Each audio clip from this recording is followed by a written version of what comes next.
Fantastic Mr. Fox. Chapter 1. The Three Farmers. Down in the valley there were 3 farms.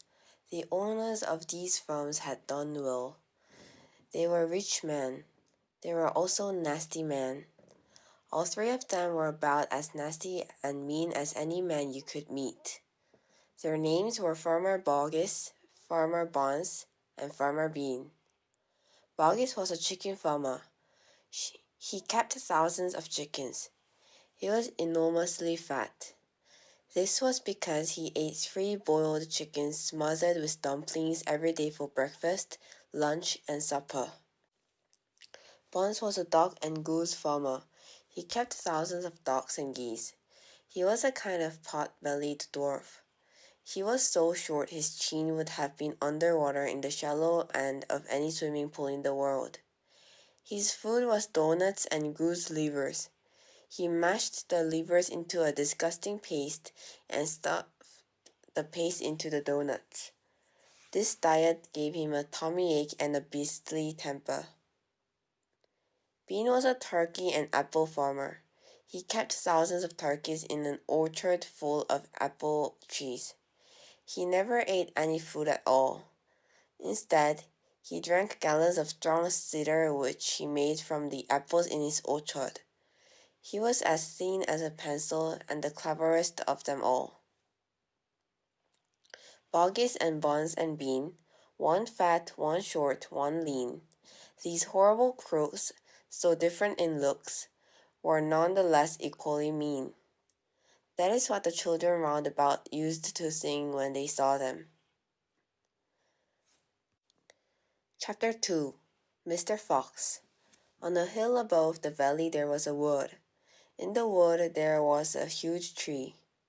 Under the tree there was a hole. In the hole lived Mr. Fox and Mrs. Fox and their 4 small foxes. Every evening as soon as it got dark, Mr. Fox would say to Mrs. Fox, "Well, my darling, what shall it be this time? A plump chicken from Boggis? A duck or a goose from Bonds? Or a nice turkey from Bean?"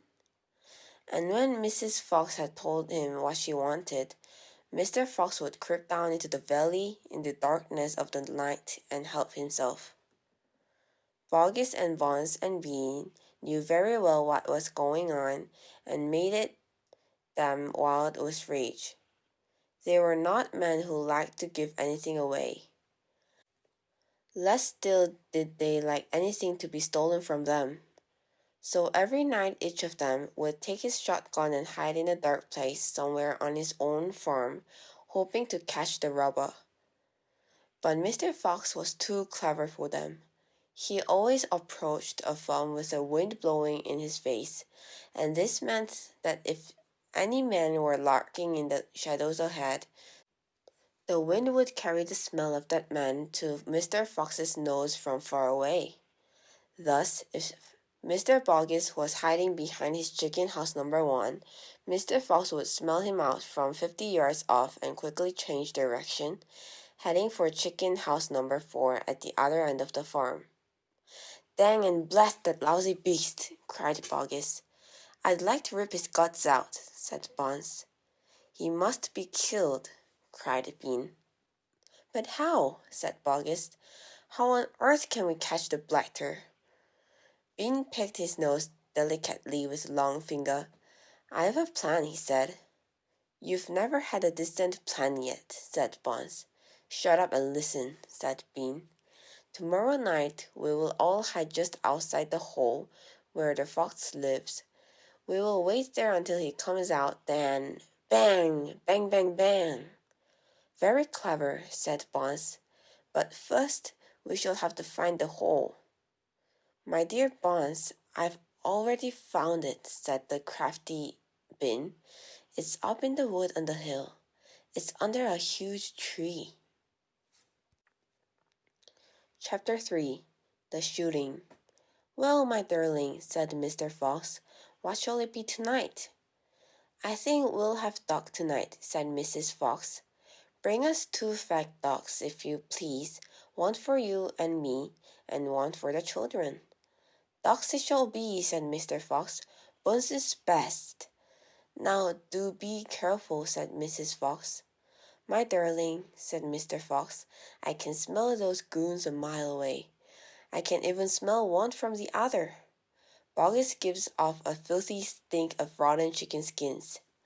Buns reeks of goose livers, and as for Bean, the fumes of apple cider hang around him like poisonous gases. Yes, but just don't get careless, said Mrs. Fox. You know they'll be waiting for you, all three of them. Don't you worry about me, said Mr. Fox. I'll see you later. But Mr. Fox would not have been quite so cocky had he known exactly where the three farmers were waiting at that moment. They were just outside the entrance to the hole, each one crouching behind the tree with his gun loaded. And what is more, they had chosen their positions very carefully, making sure that the wind has not blowing from them towards the fox's hole. In fact, it was blowing in the opposite direction. There was no chance of them being smelled out. Mr. Fox crept up the dark tunnel to the mouth of his hole. He poked his long, handsome face out into the night air and sniffed once. He moved an inch or two forward and stopped. He sniffed again. He was always especially careful when coming out from his hole. He inched forward a little more. The front half of his body was now in the open. His black nose twitched from side to side, sniffing and sniffing for the scent of danger. He found none, and he was just about to go trotting forward into the wood when he heard or thought he heard a tiny noise, a soft rustling sound, as though someone had moved a foot ever so gently through a patch of dry leaves. Mr. Fox flattened his body against the ground and lay very still. His ears pricked. He waited a long time, but he heard nothing more. It must have been a field mouse, he told himself, or some other small animal. He crept a little further out of the hole, then further still. He was almost right out in the open now. He took a last careful look around. The wood was murky and very still. Somewhere in the sky the moon was shining. Just then, his sharp night eyes caught a glint of something bright behind the tree not far away. It was a small silver speck of moonlight shining on a polished surface.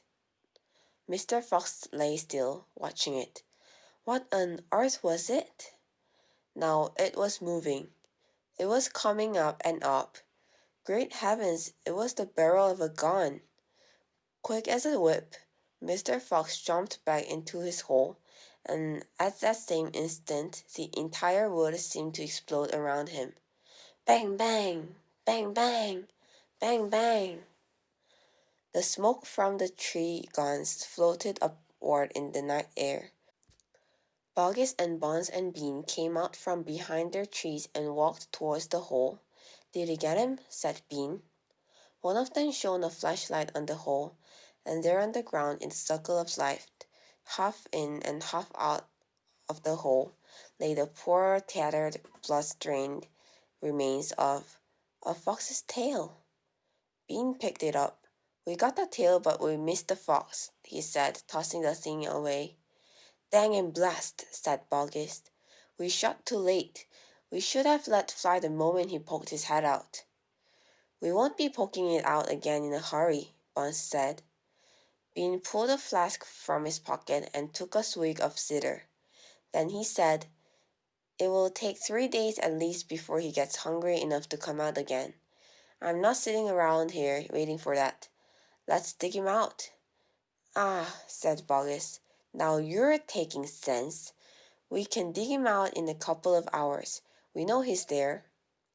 I reckon there's a whole family of them down that hole, Buns said. Then we'll have a lot, said Bean. Get the shovels. Chapter 4. The Terrible Shovels. Down the hole, Mrs. Fox was tenderly licking the stump of Mr. Fox's tail to stop the bleeding. It was the finest tail for miles around, she said between licks. It hurts, said Mr. Fox. I know it does, sweetheart, but it will soon get better. And it will soon grow again, Dad, said one of the small foxes. It will never grow again, said Mr. Fox. I shall be tailless for the rest of my life. He looked very glum. There was no food for the foxes that night, and soon the children dozed off. Then Mrs. Fox dozed off, but Mr. Fox couldn't sleep because of the pain in the stump of his tail. Well, he thought, I suppose I'm lucky to be alive at all. And now they've found our hole, we're going to have to move out as soon as possible. We'll never get any peace if we... What was that? He turned his head sharply and listened. The noise he heard now was the most frightening noise a fox can ever hear. The scraping of shovels digging into the soil. Wake up, he shouted. They're digging us out. Mrs. Fox was wide awake in 1 second. She sat up, quivering all over. Are you sure that's it? She whispered. I'm positive. Listen. They will kill my children, cried Mrs. Fox. Never, said Mr. Fox. But, darling, they will, sobbed Mrs. Fox. You know they will. Scrunch, scrunch, scrunch went the shovels above their heads. Small stones and bits of earth began falling from the roof of the tunnel. How will they kill us, Mummy? Asked one of the small foxes. His round black eyes were huge with fright. Will there be dogs? He said. Mrs. Fox began to cry. She gathered her 4 children close to her and held them tight. Suddenly there was an especially loud crunch above their heads, and the sharp end of a shovel came right through the ceiling. The sight of these awful things seemed to have an electric effect upon Mr. Fox. He jumped up and shouted, I've got it! Come on, there's not a moment to lose. Why didn't I think of it before? Think of what, Dad? A fox can dig quicker than a man, shouted Mr. Fox, beginning to dig. Nobody in the world can dig as quick as a fox. The soil began to fly out furiously behind Mr. Fox as he started to dig for dear life with his front feet. Mrs. Fox ran forward to help him. So did the 4 children. Go downwards, ordered Mr. Fox. We've got to go deep. As deep as we possibly can. The tunnel began to grow longer and longer. It sloped steeply downward. Deeper and deeper below the surface of the ground it went. The mother and the father and all 4 of the children were digging together. Their front legs were moving so fast you couldn't see them. And gradually the scrunching and scraping of the shovels began fainter and fainter. After about an hour, Mr. Fox stopped digging. Hold it, he said. They all stopped. They turned and looked back up the long tunnel and had just dug. All was quiet. Phew, said Mr. Fox. I think we've done it. They'll never get as deep as this. Well done, everyone. They all sat down, panting for breath, and Mrs. Fox said to her children, I should like to know that if it wasn't for your father, we shall all be dead by now. Your father is a fantastic fox. Mr. Fox looked at his wife and she smiled. He loved her more than ever when she said things like that. Chapter 5 The Terrible Tractors. As the sun rose the next morning, Boggis and Buns and Bean were still digging. They had dug a hole so deep you could have put a house into it, but they had not yet come to the end of the fox's tunnel. They were all very tired and cross. Dang and blast, said Boggis. Whose rotten idea was this? Bean's idea, said Buns. Boggis and Buns both stared at Bean. Bean took another swig of cider and then put the flask back into his pocket without offering it to the others. Listen, he said angrily. I want that fox. I'm going to get that fox. I'm not giving in till I'm strung him up over my front porch, that as a dumpling. We can't get him by digging, that's for sure, said the fat Boggis. I've had enough of digging. Buns, the little pot-bellied dwarf, looked up at Bean and said, Have you got any more stupid ideas then? What? Said Bean. I can't hear you. Bean never took a bath. He never even washed. As a result, his ear holes were clogged with all kinds of muck and wax and bits of chewing gum and dead flies and stuff like that. This made him deaf. Speak louder, he said to Buns, and Buns shouted back, Got any more stupid ideas? Bean rubbed the back of his neck with a dirty finger. He had a boil coming there and it itched. What we need on this job, he said, is machines, mechanical shovels. We have him out in 5 minutes with mechanical shovels. This was a pretty good idea, and the other two had to admit it. All right then, Bean said, taking charge. Boggis, you stay here and see the fox doesn't escape. Buns and I will go out, fetch our machinery. If he tries to get out, shoot him quick. The long, thin Bean walked away. The tiny Buns trotted after him. The fat Boggis stayed where he was with his gun pointing at the foxhole. Soon, two enormous caterpillar tractors with mechanical shovels on their front ends came clankering into the wood. Bean was driving one, Buns the other. The machines were both black. They were murderous, brutal-looking monsters. Here we go then, shouted Bean. Death to the fox, shouted Buns. The machines went to work, biting huge mouthfuls of soil out of the hill. The big tree under which Mr. Fox had dug his hole in the first place was toppled like a matchstick. On all sides, rocks were sent flying and trees were falling and the noise was deafening. Down in the tunnel, the foxes crouched, listening to the terrible clanging and banging overhead. What's happening, Dad? Cried the small foxes. What are they doing? Mr. Fox didn't know what was happening or what they were doing. It's an earthquake, cried Mrs. Fox. Look, said one of the small foxes. Our tunnels got shorter. I can see daylight. They all looked around, and yes, the mouth of the tunnel was only a few feet away from them now, and in the circle of daylight beyond they could see the two huge black tractors almost on top of them. Tractors, shouted Mr. Fox, and mechanical shovels. Dig for your lives. Dig, dig, dig. Chapter 6. The Race. Now there began a desperate race, the machines against the foxes. In the beginning, the hill looked like this. After about an hour, as the machines beat away more and more soil from the hilltop, it looked like this. Sometimes the foxes would gain a little ground and the clanking noises would grow fainter and Mr. Fox would say, "We're going to make it. I'm sure we are." But then a few moments later, the machines would come back at them and the crunch of the mighty shovels would get louder and louder. Once the foxes actually saw the sharp metal edge of one of the shovels as it scraped up the earth just behind them. "Keep going, my darlings," panted Mr. Fox. "Don't give up." "Keep going," the fat Boggis shouted to Buns and Bean. "We'll get him any moment now."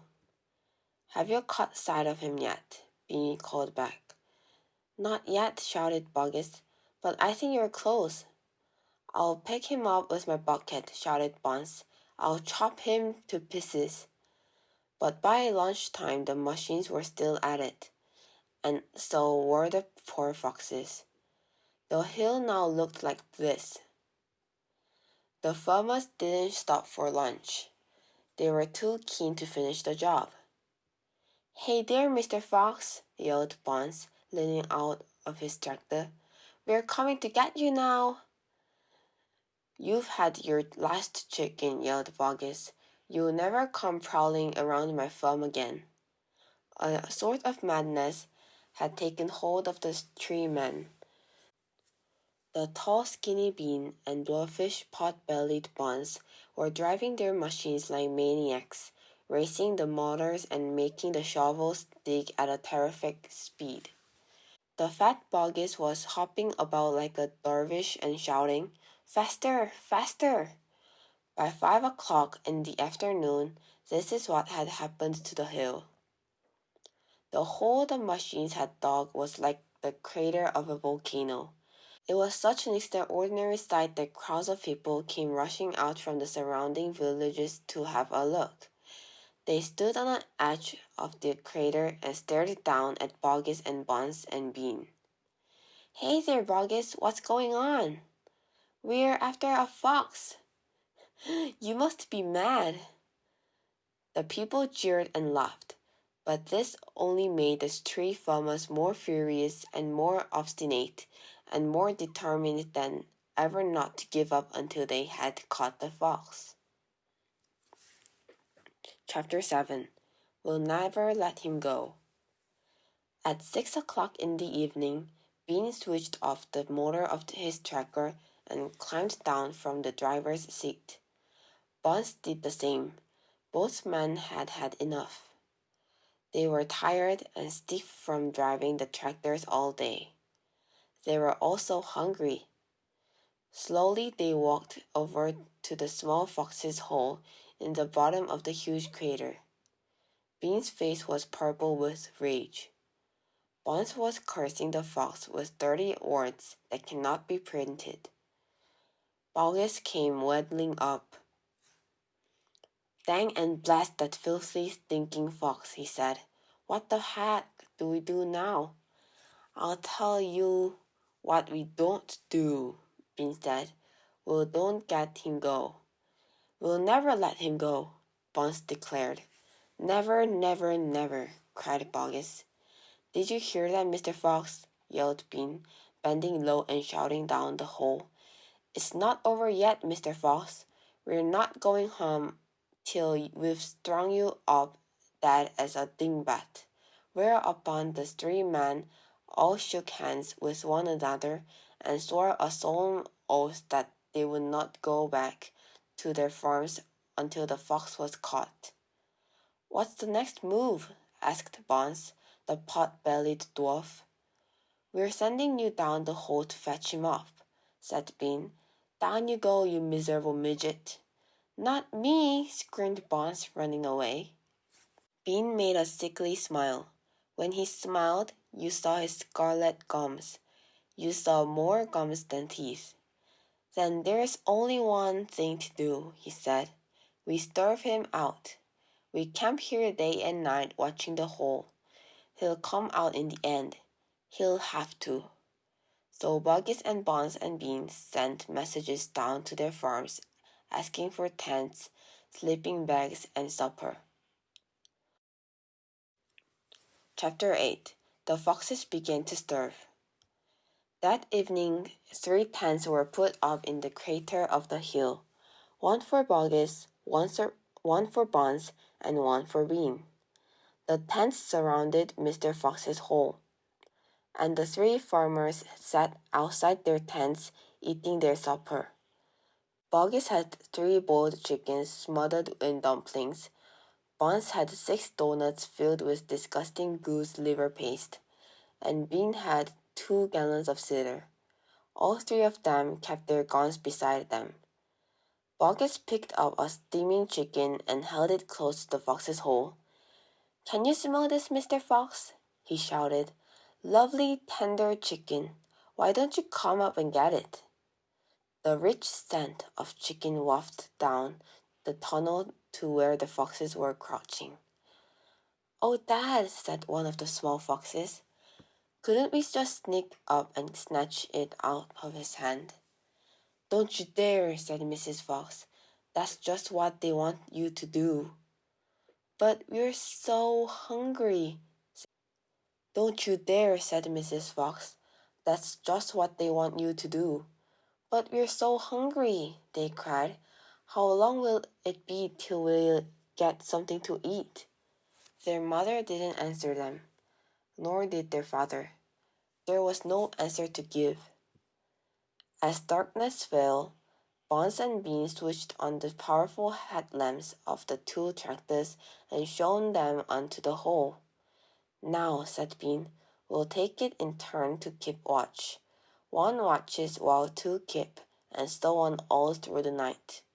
Boggis said, what if the fox digs a hole right through the hill and comes out on the other side? You didn't think of that one, did you? Of course I did, said Bean, pretending he had. Go on then, tell us the answer, said Boggis. Bean picked something small and black out his ear and flicked it away. How many men have you got working on your farm? 35, Boggis said. I've got 36, Bond said. And I've got 37, Bean said. That makes 108 men altogether. We must order them to surround the hill. Each man will have a gun and a flashlight. There will be no escape then for Mr. Fox. So the order went down to the farms, and that night 108 men formed a tight ring around the bottom of the hill. They were armed with sticks and guns and hatchets and pistols and all sorts of other horrible weapons. This made it quite impossible for a fox or indeed for any other animal to escape from the hill. The next day the watching and waiting went on. Boggis and Buns and Beans sat up upon small stools, staring at the fox's hole. They didn't talk much. They just sat there with their guns on their laps. Every so often Mr. Fox would creep a little closer towards the mouth of the tunnel and take a sniff. Then he would creep back again and say, They're still there. Are you quite sure? Mrs. Fox would ask. Positive, said Mr. Fox. I can smell that man being a mile away. He stinks. Chapter 9. Mr. Fox Has a Plan. For 3 days and 3 nights, this waiting game went on. How long can a fox go without food or water? Boggis asked on the 3rd day. Not much longer now, Bean told him. He'll make a run for it soon. He will have to. Bean was right. Down in the tunnel the foxes were slowly but surely starving to death. If only we could have just a tiny sip of water, said one of the small foxes. Oh, Dad, can't you do something? Couldn't we make a dash for it, Dad? We'd have a little bit of chance, wouldn't we? No chance at all, snapped Mrs. Fox. I refuse to let you go up there and face those guns. I'd sooner you stay down here and die in peace. Mr. Fox had not spoken for a long time. He had been sitting quite still, his eyes closed, not even hearing what the others were saying. Mrs. Fox knew that he was trying desperately to think of a way out. And now, as she looked at it, he saw him steer himself and get slowly to his feet. He looked back at his wife. There was a little spark of excitement dancing in his eyes. What is it, darling? Said Mrs. Fox quickly. I've just had a bit of an idea, Mr. Fox said carefully. What? They cried. Oh, Dad, what is it?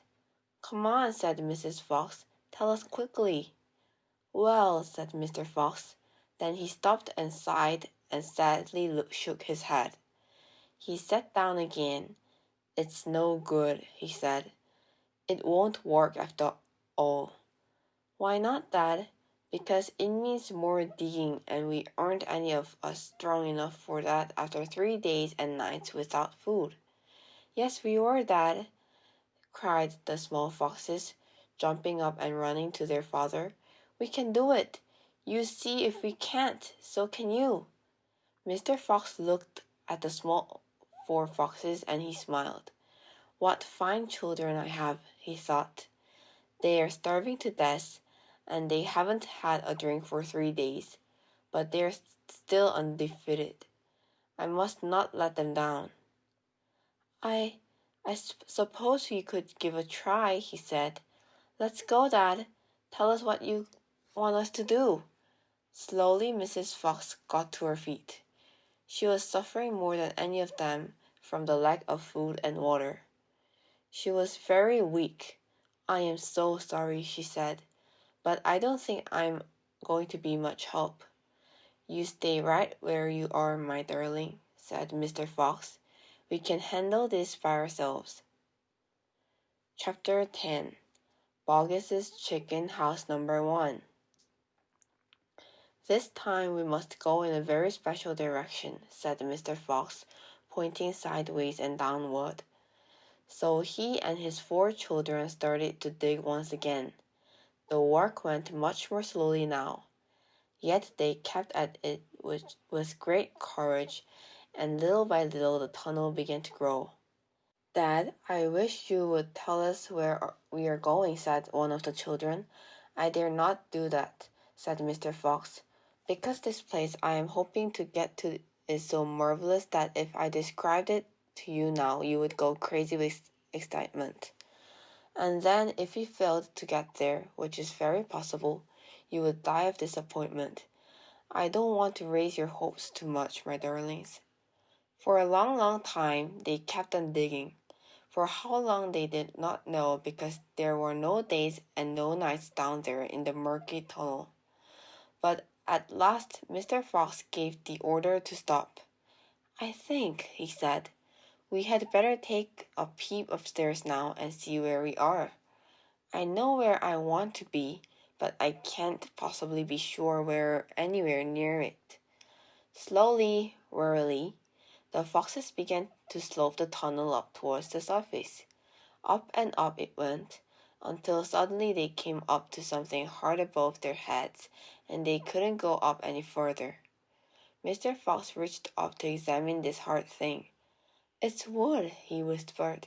Wooden planks. What does that mean, Dad? It means, unless I'm much mistaken, that we were right underneath somebody's house, whispered Mr. Fox. Be very quiet now while I take a peek. Carefully, Mr. Fox began pushing up one of the floorboards.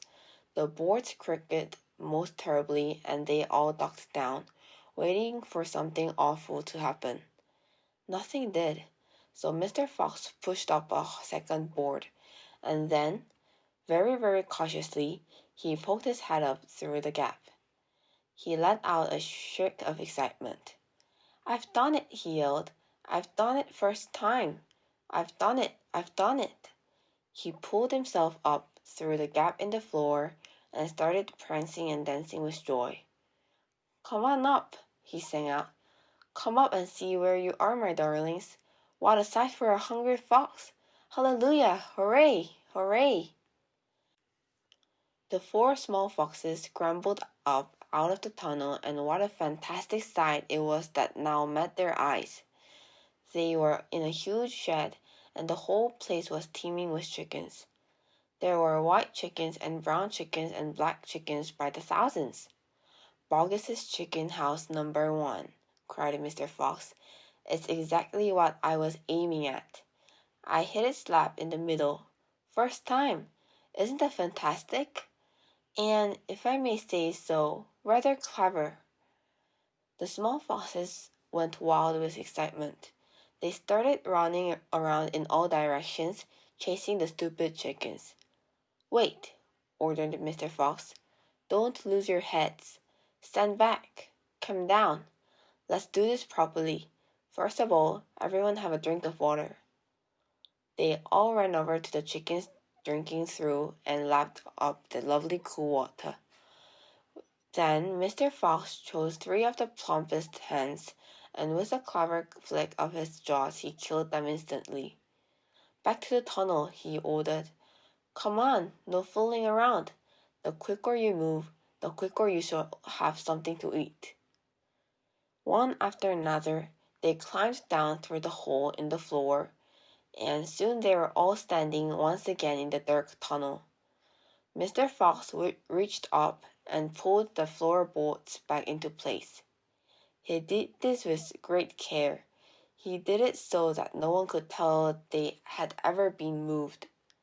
"My son," he said, giving the 3 plump hens to the biggest of his 4 small children, "run back with these to your mother. Tell her to prepare a feast. Tell her the rest of us will be along in a jiffy, as soon as we have made a few other little arrangements." Chapter 11. A Small Surprise for Mrs. Fox. The small fox ran back along the tunnel as fast as he could, carrying the 3 plump hens. He was exploding with joy. "Just wait," he kept thinking. "Just wait till Mommy sees these." He had a long way to run, but he never stopped once on the way, and he came bursting in upon Mrs. Fox. "Mommy," he cried, out of breath. "Look, Mommy, look! Wake up and see what I've brought you." Mrs. Fox, who was weaker than ever now from lack of food, opened one eye and looked at the hens. "I'm dreaming," she murmured and closed the eye again. "You're not dreaming, Mommy. They're real chickens. We're saved. We're not going to starve." Mrs. Fox opened both eyes and sat up quickly. "But, my dear child," he cried, "where on earth—" "Boggis's chicken house number 1, spluttered the small fox. "We tunneled right up under the floor, and you've never seen so many big fat hens in all your life." And Dad said to prepare a feast. They'll be back soon. The sight of food seemed to give new strength to Mrs. Fox. "A feast it shall be," she said, standing up. "Oh, what a fantastic fox your father is! Hurry up, child, and start plucking those chickens." Far away down in the tunnel, the fantastic Mr. Fox was saying, "Now for the next beat, my darlings. This one will be as easy as a pie. All we have to do is dig another little tunnel from here to there." "To where, Dad?" "Don't ask so many questions. Start digging." Chapter 12. Badger. Mr. Fox and the 3 remaining small foxes dug fast and straight. They were all too excited now to feel tired or hungry. They knew they were going to have a whacking great feast before long, and the fact that it was none other than Boggis's chickens they were going to eat made them chuckle with laughter every time they thought of it. It was lovely to realize that while the fat farmer was sitting up there on the hill waiting for them to starve, he was also giving them their dinner without knowing it. "Keep digging," said Mr. Fox. "It's not much further." All of a sudden a deep voice above their heads said, "Who goes there?" Those foxes jumped. They looked up quickly, and they saw, peeking through a small hole in the roof of the tunnel, a long black pointed furry face. "Badger!" cried Mr. Fox. "Foxy!" cried Badger. "My goodness me! I'm glad I've found someone at last. I've been digging around in circles for 3 days and nights, and I haven't the foggiest idea where I am." Badger made the hole in the ceiling bigger and dropped down beside the foxes. A small badger, his son, dropped down after him. "Have you heard what's happening up on the hill?" Badger said excitedly. "It's chaos. Half of the wood has disappeared, and there are men with guns all over the countryside. None of us can get out, even at night. We are all starving to death." "Who is we?" asked Mr. Fox. "All us diggers. That's me and Mole and Rabbit and all other wives and children. Even Weasel, who can usually sneak out of the tightest spots. Is it now hiding down my hole with Mrs. Weasel and 6 kids. What on earth are we going to do, Foxy? I think we're finished." Mr. Fox looked at his 3 children and he smiled. The children smiled back at him, sharing his secret. "My dear old Badger," he said, "this mess you're in is all my fault." "I know it's your fault," said Badger furiously. and the farmers are not going to give up till they've got you. Unfortunately, that means us as well. It means everyone on the hill. Badger sat down and put a paw around his small son. We are done for, he said softly. My poor wife up there is so weak. She can't dig another yard. Nor can mine, said Mr. Fox. And yet at this very minute she's preparing for me and my children the most delicious feast of plump, juicy chickens. Stop! cried Badger. Don't tease me. I can't stand it. It's true, cried Small Foxes. That's not teasing. We've got chickens galore. And because everything is entirely my fault, said Mr. Fox, I invite you to share the feast. I invite everyone to share it. You and Mole and Rabbit and Weasel and all your wives and children. There'll be plenty to go around, I can assure you. You mean it? Cried Badger. You really mean it? Mr. Fox pushed his face close to Badger's and whispered darkly, Do you know where we've just been? Where? Right inside Boggis's chicken house number 1. No. Yes, but that is nothing to where we are going now. You have come just at the right moment, my dear Badger. You can help us dig. And in the meanwhile, your small son can run back to Mrs. Badger and all the others and spread the good news. Mr. Fox turned to a small badger and said, Tell them they're invited to a fox's feast. Then bring them all down here and follow this tunnel back until you find my home. Yes, Mr. Fox, said the small badger. Yes, sir, right away, sir. Oh, thank you, sir. And he scrambled quickly back through the hole in the roof of the tunnel and disappeared. Chapter 13. Bunsen's Giant Storehouse. My dear Foxy, cried Badger, what in the world has happened to your tail? Don't talk about it, please, said Mr. Fox. It's a painful subject. They were digging the new tunnel. They dug on in silence. Badger was a great digger, and the tunnel went forward at a terrific pace now that he was lending a paw. Soon they were crouching underneath yet another wooden floor. Mr. Fox grinned slyly, showing sharp white teeth. If I am not mistaken, my dear Badger, he said, we are now underneath the farm which belongs to that nasty little pot-bellied dwarf, Buns. We are, in fact, directly underneath the most interesting part of that farm. Ducks and geese, cried the small foxes, licking their lips.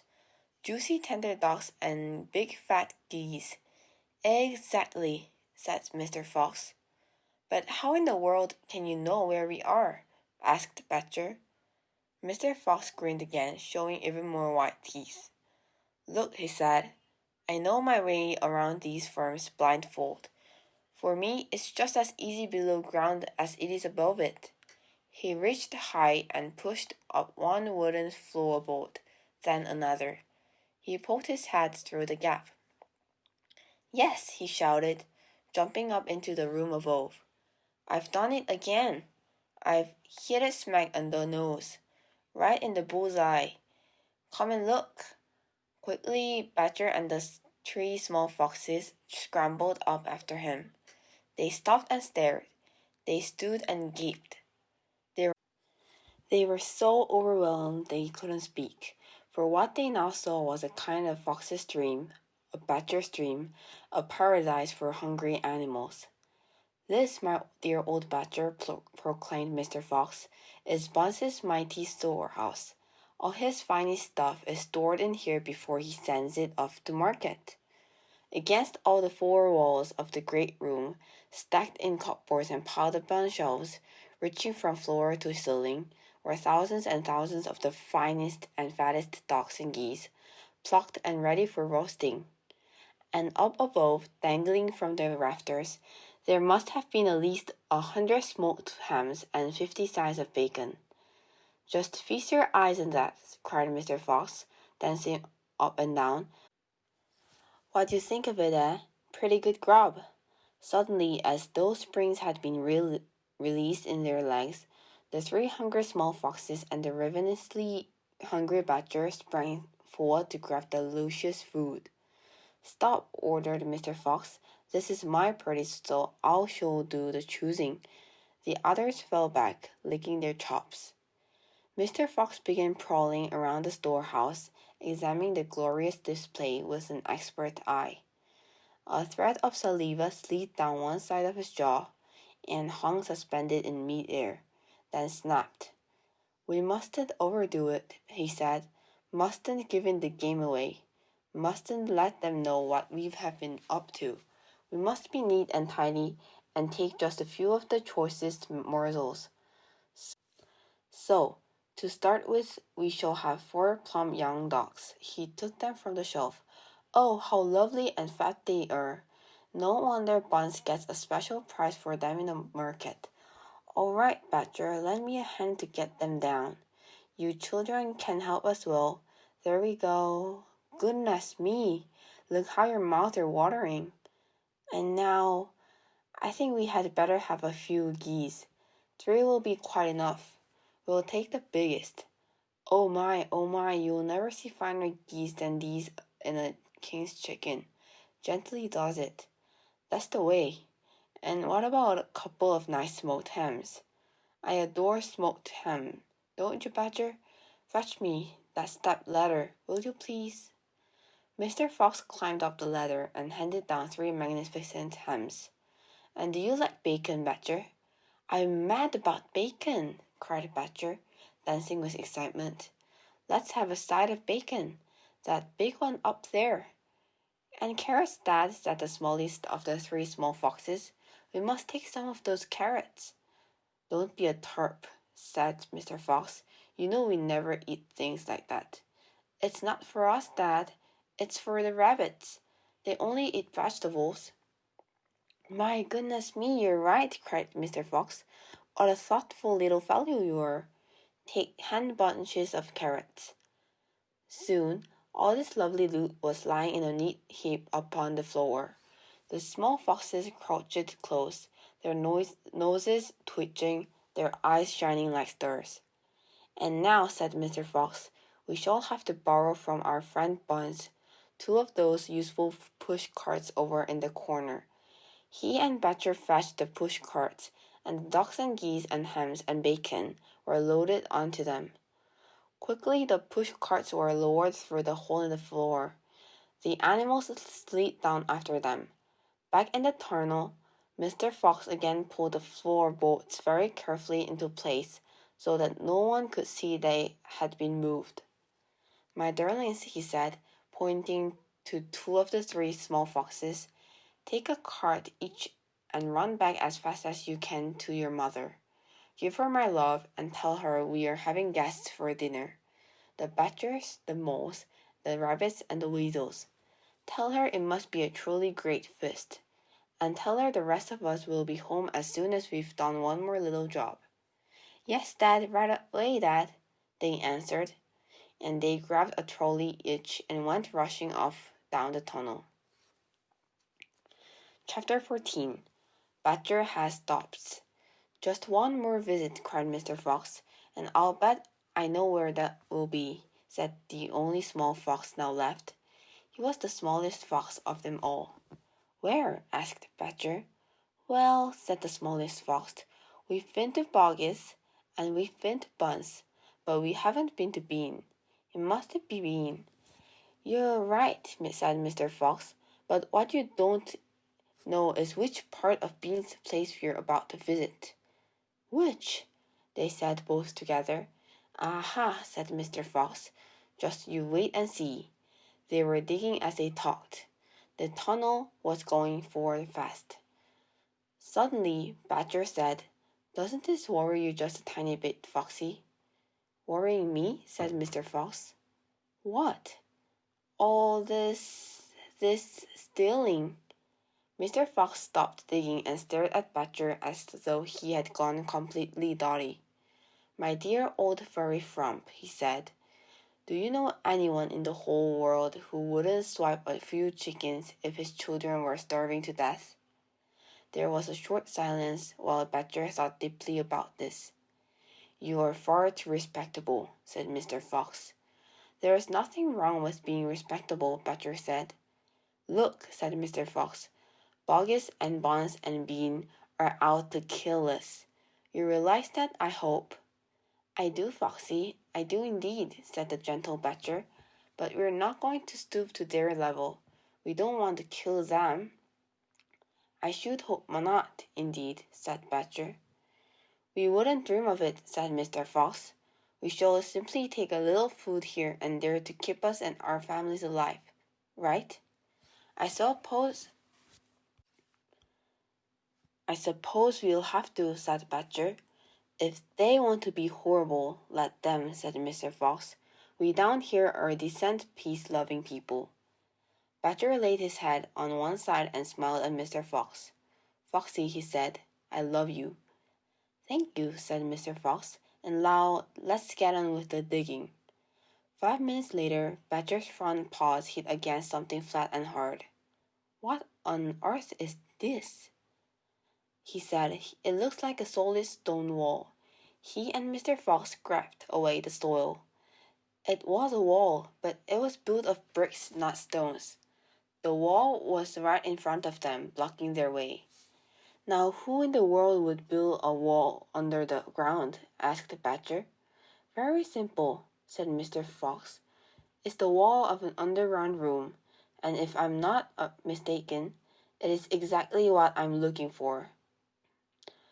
Chapter 15. Bean's Secret Cedar Cellar. Mr. Fox examined the wall carefully. He saw that the cement between the bricks was old and crumbly, so he loosened a brick without much trouble and pulled it away. Suddenly, out from the hole where the brick had been, there popped a small, sharp face with whiskers. "Go away," he snapped. "You can't come in here. It's private." "Good Lord," said Badger. "It's Rat." "You saucy beast," said Mr. Fox. "I should have guessed we'd found you down here somewhere." "Go away," shrieked Rat. "Go on. Beat it. This is my private peach." "Shut up," said Mr. Fox. "I will not shut up," shrieked Rat. "This is my place. I got here first." Mr. Fox gave a brilliant smile, flashing his white teeth. "My dear Rat," he said softly, "I am a hungry fellow, and if you don't hop it quickly, I shall eat you up in one gulp." That did it. Rat popped back fast out of sight. Mr. Fox laughed and began pulling more bricks out of the wall. When he made a biggish hole, he crept through it. Badger and the smallest fox followed him in. They found themselves in a vast, damp, gloomy cellar. "This is it!" cried Mr. Fox. "This is what?" said Badger. "The place is empty." "Where are the turkeys?" asked the smallest fox, staring into the gloom. "I thought Bean was a turkeyman." "He's a turkeyman," said Mr. Fox, "but we're not after turkeys now. We've got plenty of food." "Then what do we need, Dad?" "Take a good looking around," said Mr. Fox. "Don't you see anything that interests you?" Badger and the smallest fox peered into the half darkness. As their eyes became accustomed to the gloom, they began to see what looked like a whole lot of big glass jars standing upon shelves around the walls. They went closer. They were jars. There were hundreds of them, and upon each one was written the word cedar. The smallest fox leaped high in the air. "Oh, Dad," he cried out, "look what we've found. It's cedar." "Exactly," said Mr. Fox. "Tremendous," shouted Badger. "Bean's the secret cedar cellar," said Mr. Fox. "But go carefully, my dears. Don't make a noise. This cellar is right underneath the farmhouse itself." "Cedar," said Badger, "is especially good for badgers. We take it as medicine, one large glass 3 times a day with meals and another at bedtime."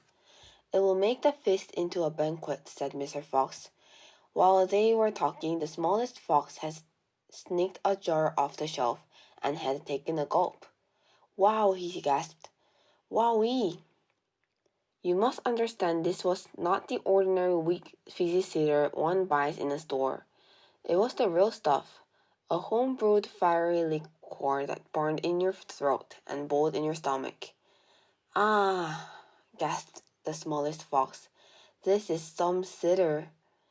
That's quite enough of that, said Mr. Fox, grabbing the jar and putting it to his own lips. He took a tremendous gulp. It's miraculous, he whispered, fighting for breath. It's fabulous, it's beautiful. It's my turn, said Badger, taking the jar and tilting his head well back. The cider gurgled and bubbled down his throat.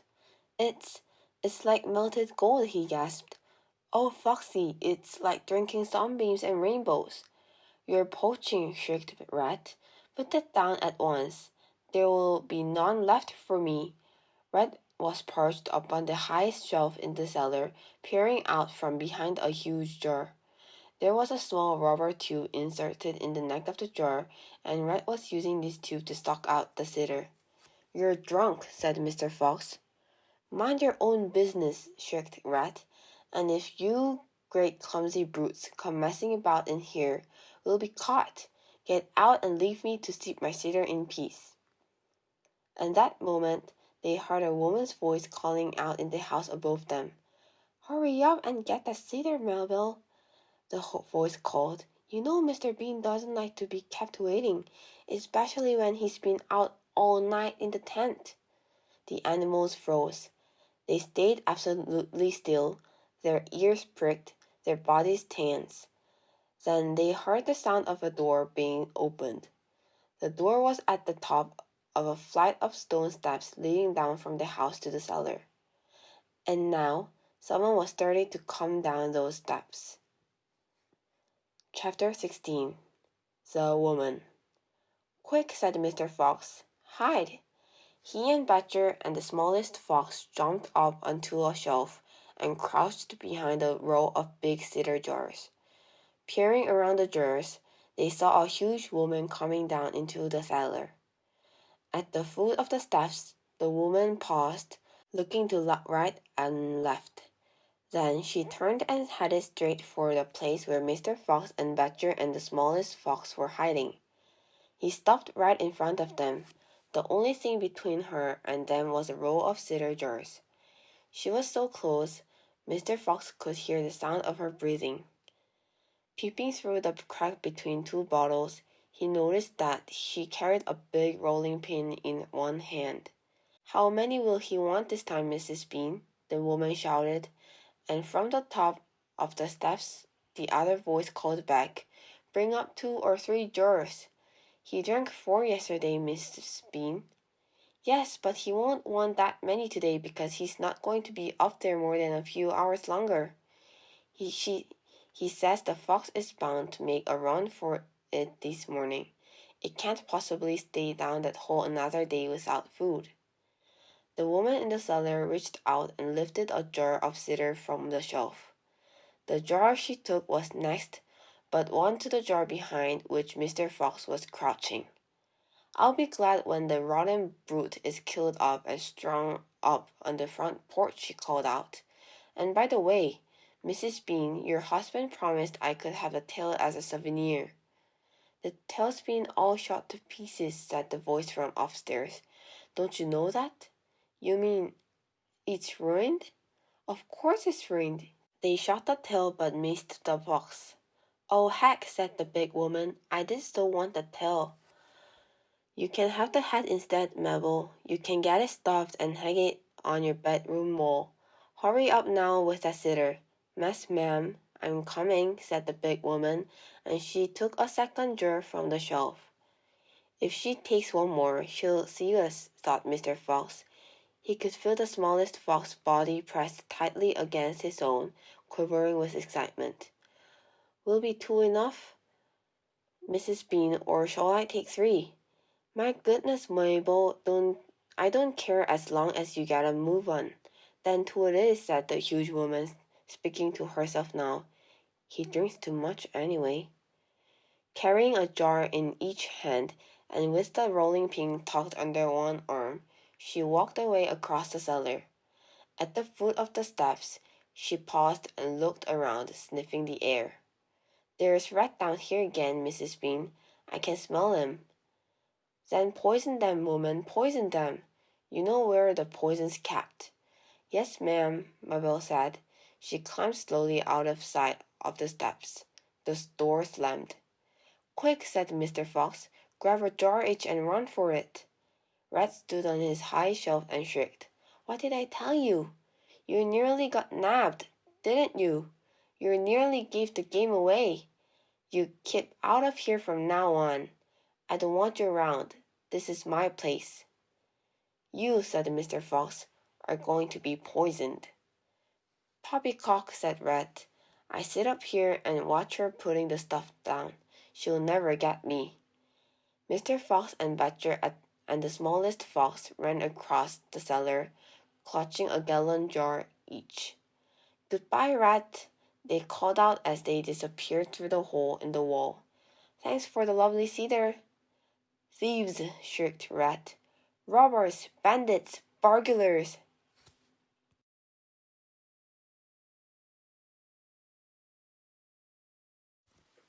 Chapter 17. The Great Feast.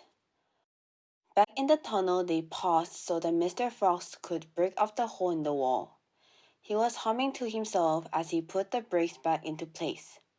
I can still taste that glorious cider, he said. What an imprudent fellow Rat is. He has bad manners, Badger said. All rats have bad manners. I've never made a polite rat yet. And he drinks too much, said Mr. Fox, putting the last brick in place. There we are, now home to the feast.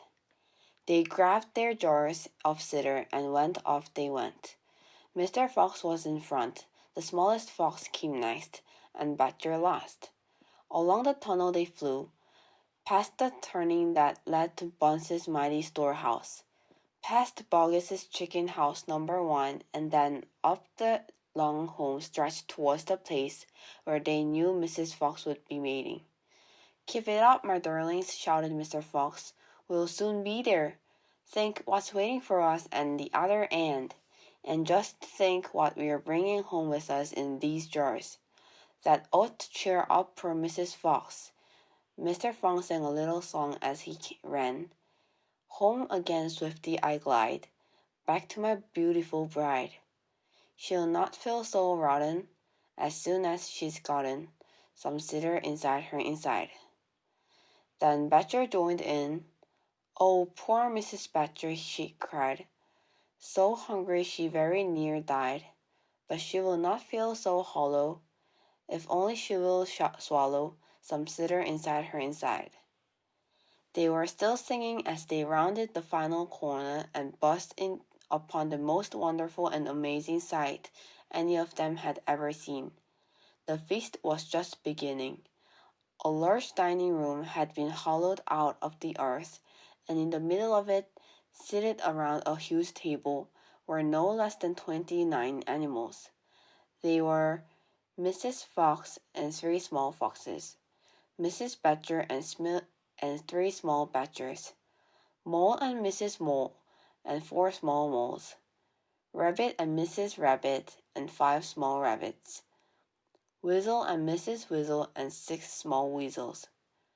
The table was covered with chickens and ducks and geese and hams and bacon, and everyone was talking into the lovely food. My darling, cried Mrs. Fox, jumping up and hugging Mr. Fox. We couldn't wait. Please forgive us. Then she hugged the smallest fox of all, and Mrs. Badger hugged Badger, and everyone hugged everyone else. Amid shouts of joy, the great jars of cider were placed upon the table, and Mr. Fox and Badger and the smallest fox sat down with the others. You must remember no one had eaten a thing for several days. They were ravenous, so for a while there was no conversation at all. There was only the sound of crunching and chewing as the animals attacked the succulent food. At last, Badger stood up. He raised his glass of cider and called out, "A toast! I want you all to stand and drink a toast to our dear friend who has saved our lives this day. Mr. Fox! To Mr. Fox!" they all shouted, standing up and raising their glasses. "To Mr. Fox! Long may he live!"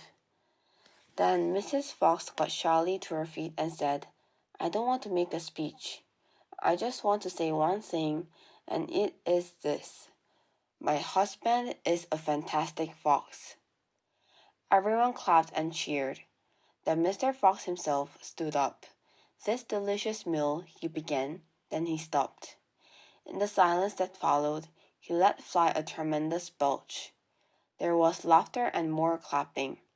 "This delicious meal, my friends," he went on, "is by courtesy of Messrs. Boggis, Buns, and Bean." More cheering and laughter. "And I hope you have enjoyed it as much as I have." He let fly another colossal belch. "Better out than it," said the Badger. "Thank you," said Mr. Fox, grinning hugely. "But now, my friends, let us be serious. Let us think of tomorrow and the next day and the days after that. If we go out, we will be killed, right?" "Right," they shouted. "We'll be shot before we've gone a yard," said Badger. "Exactly," said Mr. Fox. "But who wants to go out anyway? Let me ask you that. We are all diggers, every one of us. We hate outside. The outside is full of enemies. We only go out because we have to get food for our families. But now, my friends, we have an entirely new setup. We have a safe tunnel leading to 3 of the finest stores in the world." "We do indeed," said Badger. "I've seen 'em." "And you know what this means," said Mr. Fox. "It means that none of us need ever go out into the open again." There was a buzz of excitement around the table. "I therefore invite you all," Mr. Fox went on, "to stay here with me forever." "Forever!" they cried. "My goodness! How marvelous!" And Rabbit said to Mrs. Rabbit, "My dear, just think. We're never going to be shot at again in our lives." "We will make," said Mr. Fox, "a little underground village with streets and houses on each side, separate houses for badgers and moles and rabbits and weasels and foxes. And every day I will go shopping for you all, and every day we will eat like kings." The cheering that followed this speech went on for many minutes. Chapter 18. Still Waiting. Outside the fox's hole, Boggis and Buns and Bean sat beside their tents with their guns on their laps. It was beginning to rain. Water was tickling down the necks of the 3 men and into their shoes. "He won't stay down there much longer now," Boggis said. "The brute must be famished," Buns said. "That's right," Bean said. "He'll be making a dash for it any moment. Keep your guns handy." They sat there by the hole, waiting for the fox to come out. And so far as I know, they are still waiting.